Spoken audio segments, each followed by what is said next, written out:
ज्यादा दूर भागे नहीं होंगे, उस तरफ देखो तुम लोग। संजय के हाथ में गोली लगी थी। वो और अभिनव रात के अंधेरे में एक पतली सी गली में छुपे हुए थे। अच्छा बेटा, जल्दी बाहर आ जाओ। अभिनव, मेरी बात सुन बेटा, यहाँ से भाग जाओ वरना ये लोग तुझे भी मार डालेंगे। बाहर सड़क पर उनकी गाड़ी खड़ी थी और उसी गाड़ी के पास खड़ा था राणा। अभिनव, बाहर आओ बेटा, समझ के जिसने संजय को गोली मारी थी। नहीं पापा, मैं आपको छोड़ के नहीं जाऊंगा। जिद मत कर अभिनव। बेटा देख, मैं तो अपनी जिंदगी जी चुका हूँ। अब जो भी करना है तुम्हें करना है, सब कुछ तुम्हें संभालना है। और मेरी बात सुन, एक बार यहाँ से जाए उसके बाद दोबारा मुड़ के मत देखना, ठीक है? संजय ने कहा और अपनी उंगली में से एक सोने की अंगूठी निकालकर अभिनव को थमा दी। उस पर टी लिखा हुआ था। और एक बात हमेशा याद रखना, अपनी आखिरी सांस तक लड़ना है, समझ गया ना टाइगर? संजय ने अभिनव के माथे को चूमा। Run tiger run! और अपनी बंदूक लेकर उन लोगों का सामना करने के लिए गली से बाहर निकल गए। संजय जैसे ही अपनी गाड़ी के पास पहुंचे तो राणा ने संजय पर बंदूक तान दी। टाइगर! इस कमीने का चेहरा मत भूलना!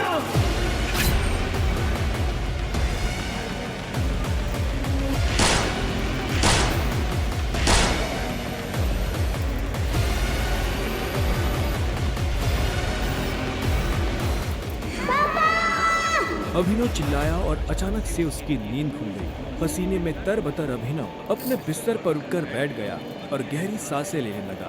18 साल, पिछले 18 सालों से ये सपना इसी तरह से अभिनव को परेशान कर रहा था। अभिनव ने पहले अपनी उंगली में पहनी उस अंगूठी को देखा और फिर बाथरूम की तरफ बढ़ने लगा।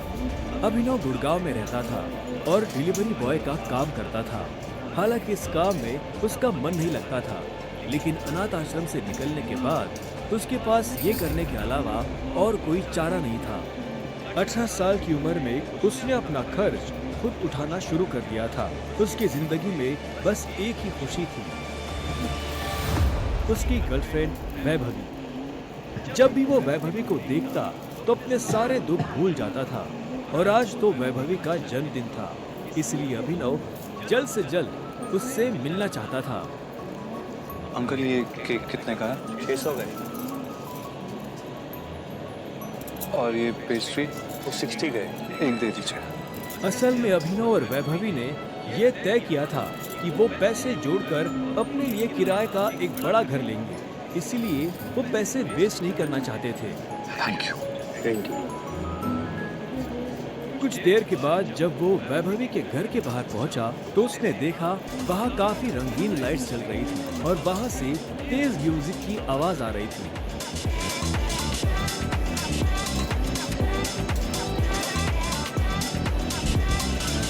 वैभवी, ये सब क्या है? ये कौन है वैभवी? देख नहीं रही है, डिलीवरी बॉय है। और हम तो केक मंगवा चुके थे ना, फिर तूने ये पेस्ट्री क्यों मंगवाई? ओह, याद आया, ये तो वही डिलीवरी बॉय है ना जिसको तू डेट कर रही थी।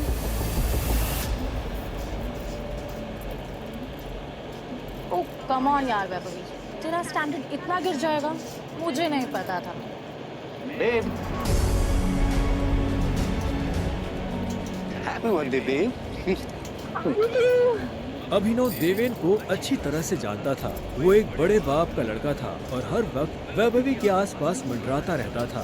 देवेन को यहाँ देखते ही अभिनव का दिमाग खराब हो गया। उसके हाथ में एक बड़ा सा गिफ्ट था। उसके आगे अभिनव के हाथ में लटकी पेस्ट्री की थैली कुछ भी नहीं लग रही थी। मेरी वैभवी को छूने की तेरी हिम्मत कैसे? दोस्तों, तुम लोगों को मेरे ऊपर डाउट था ना, मेरे स्टैंडर्ड्स पर डाउट था। अब बताती हूँ मेरे स्टैंडर्ड्स क्या है। मैं तुमसे ब्रेकअप कर रही हूँ। और नहीं तो क्या? बेचारी कब तक तुझ जैसे गरीब के साथ ऐसी आधी पेस्ट्री खाती रहेगी? सारे तेरी हिम्मत कैसे?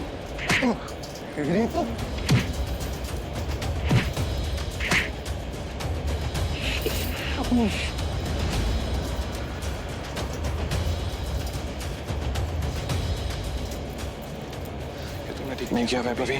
और अभिनव वहां से निकल गया। वो उन दोनों की शक्ल अब और नहीं देखना चाहता था। उसकी आंखों में आंसू थे और उसका दिल बुरी तरह टूट चुका था। हर घूंट के साथ उसकी आंखों के सामने वो दृश्य आ रहा था जिसमें देवेंद्र वैभवी के गालों को चूम रहा था। ये तुमने अच्छा नहीं किया वैभवी, तुमने बिल्कुल अच्छा नहीं किया। बहुत गलत किया तुमने मेरे साथ, बहुत गलत किया। अभिनव धोखे के नशे में डूबकर बेहोश हो चुका था, लेकिन उसके लिए ये रात यहाँ खत्म नहीं होने वाली थी। उधर जब अभिनव सड़क पर बेहोश हो गया था, तब इधर सनी सिंह अपनी गाड़ी में बैठा बेचैन हो रहा था। सनी सिंह की बहन अनन्या उसके गले का कांटा बन गई थी। सनी अपने दादा हरदेव पाल सिंह की नजर में आने के लिए और अनन्या को रास्ते से हटाने के लिए कुछ भी कर सकता था, और आज वो अपनी गाड़ी में अपने आदमी के साथ निकल पड़ा था अपनी बहन को सबक सिखाने के लिए।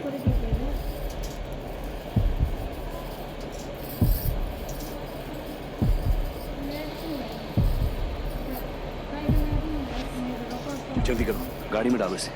सुबह होने से पहले अगर हमने इसको अनन्या के कमरे में नहीं डाला तो ऐसा मौका दोबारा नहीं मिलेगा। Quick quick.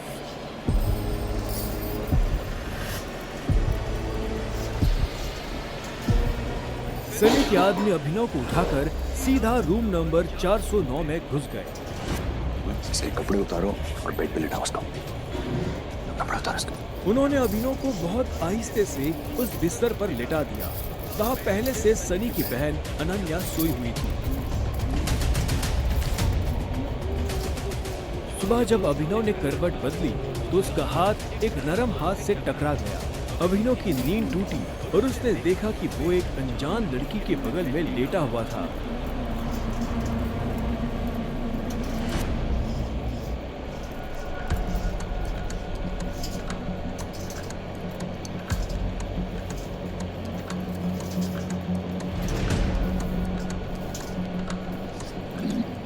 कौन हो तुम?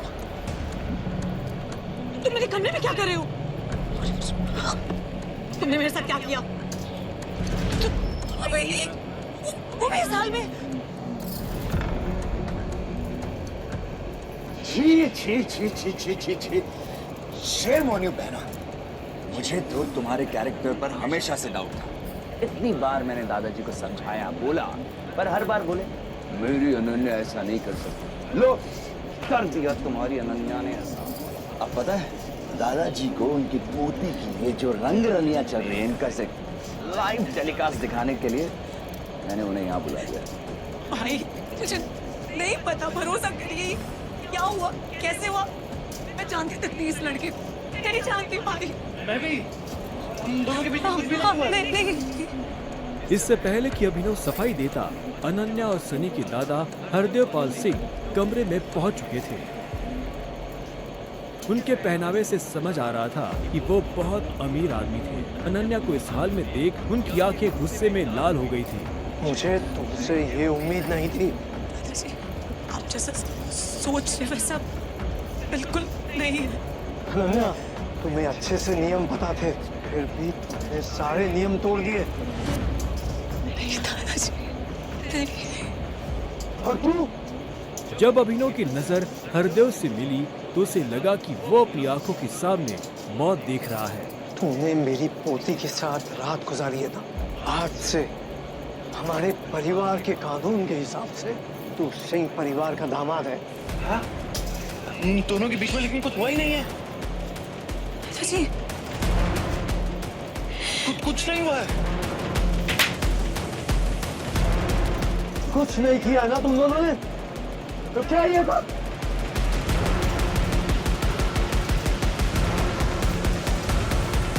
जिससे पहले कि अभिनव कुछ समझे, हरदेव के आदमियों ने उसे मारना शुरू कर दिया था। अभिनव हरदेव की उम्र का लिहाज कर रहा था, इसलिए उसने अपने आप को रोक लिया था।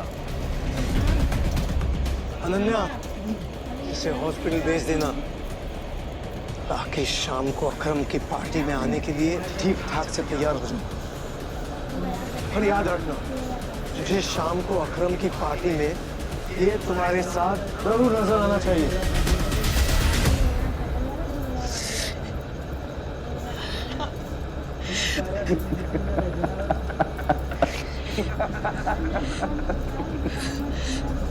क्यों मेरी जिंदगी बर्बाद कर दी तुमने? क्यों?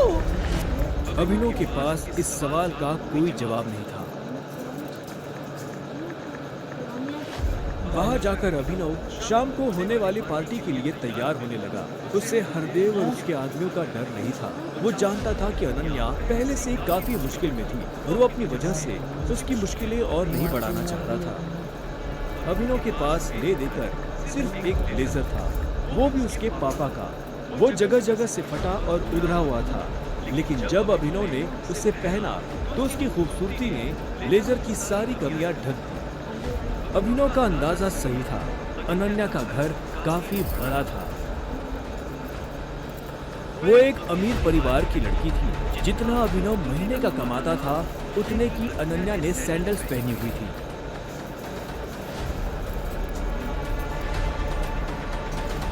अनन्या की आंखों में दिख रहा था कि वो अभिनव से कितनी नफरत करती थी। अभिनव भी पार्टी में इतने बड़े लोगों के बीच जाने से घबरा रहा था। उसी घबराहट में उसने कब अपने पापा की अंगूठी को उंगली में गोल गोल घुमाना शुरू कर दिया, उसे पता ही नहीं चला।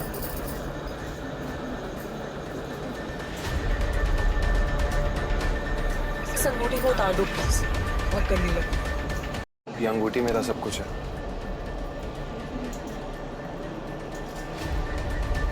अकरम का घर किले जैसा था, जिसके चारों तरफ बाउंसर्स बंदूकें लिए खड़े थे। जैसे ही अनन्या और अभिनव अंदर आए तो इतने में उसकी नजर देवेन से टकरा गई।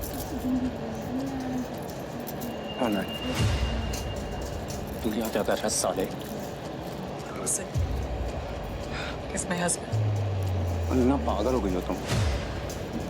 इस सड़क छाप में ऐसा क्या देख लिया? किससे शादी कर ली? जुबान संभाल के बात कर। नहीं तो क्या कर लेगा तुम? बोल रहा क्या कर लेगा? देवेन भी तैश में आ गया। अभिनव उसके ऊपर हाथ उठाने ही वाला था। इतने में उन दोनों का झगड़ा देख पार्टी का ऑर्गेनाइजर अकरम वहां पहुंच चुका था। क्या हो रहा है यहाँ?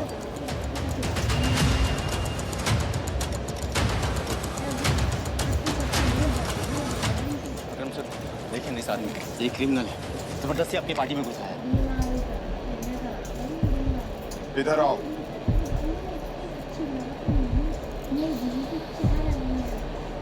कौन हो तुम और यहाँ कैसे आए?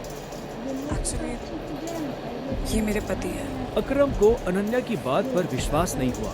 तुम इस पार्टी में इनवाइटेड नहीं हो। इससे पहले कि मैं पुलिस को बुलाऊं, चले जाओ यहाँ से। Thank you Akram sir. Ananya, तुम भी इससे दूर हो, साला गरीब कहीं का। रुको। अकरम भागते हुए अभिनव के पास गया और उसकी अंगूठी को देखने लगा। मुझे तुमसे कुछ जरूरी बात करनी है, अकेले में। अच्छा, चलो। अकरम ने कहा और अभिनव का हाथ पकड़कर उसे अपने साथ अंदर ले जाने लगा। अनन्या, देवेन, सनी और पार्टी में मौजूद बाकी लोग ये देख हैरान हो गए थे।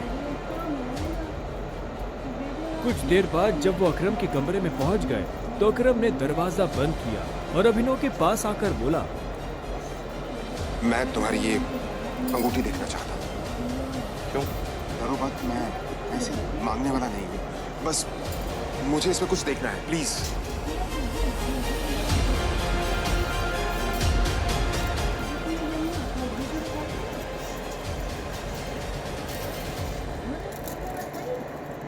टाइगर?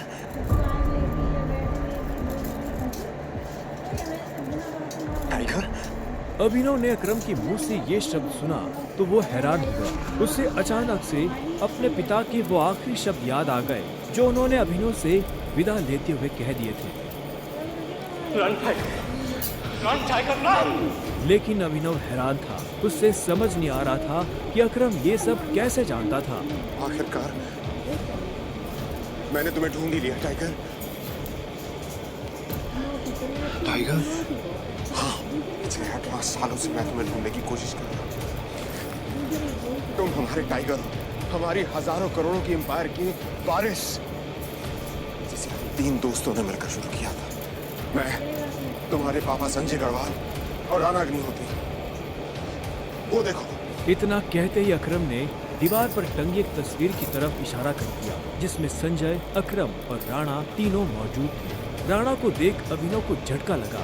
उसकी आंखों के सामने वो सपना फिर से हरा हो गया, जो वो हर सुबह देखकर उठता था। उस रात अभिनव के पिता को जिस आदमी ने गोली मारी थी वो राणा था।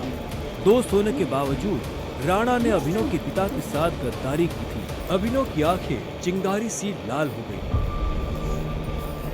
क्या हुआ? तुम इतना गुस्से में क्यों? नहीं, मैं ठीक हूँ। आप मुझसे कुछ कहना चाहते थे? वो मैं तुम्हें हमारी कंपनी द माफिया किंग के बारे में कुछ बताने वाला था, जिसे हम 3 दोस्तों ने मिलकर खड़ा किया था। द माफिया किंग, जिसके नाम से पॉलिटिशियन, सेलिब्रिटीज, इस देश का सबसे बड़ा आदमी भी कांपता था। लेकिन तुम्हारे पापा के जाने के बाद सब कुछ बिखर गया, और इस दौरान हमारे कई दुश्मन खड़े हो गए, जिसमें सबसे बड़ा दुश्मन है इकबाल शेखावत। वो तुम्हें कई सालों से ढूंढने की कोशिश कर रहा है, ताकि तुम्हें मारकर वो हमारा नामो निशान खत्म कर देना चाहता है। फिलहाल द माफिया किंग का सारा काम राणा का बेटा मोंटी संभाल रहा है। अब तुम आ गए हो तो इस कंपनी की भाग दौड़ तुम संभालोगे। अपने पापा के काम को अब तुम्हें आगे बढ़ाना होगा टाइगर। ये सुनते ही अभिनव के कान खड़े हो गए थे। कल तक उसकी जेब में 100 रुपए भी नहीं थे, और आज अचानक वो हजारों करोड़ की कंपनी का मालिक हो गया था। अब आगे क्या होने वाला था? क्या अभिनव अपने पिता की मौत का बदला ले पाएगा? कैसे एक डिलीवरी बॉय संभालेगा अपने पिता की हजारों करोड़ की कंपनी द माफिया किंग को? जानने के लिए सुनते रहिए द रिटर्न ऑफ टाइगर, सिर्फ पॉकेट FM ऐप पर।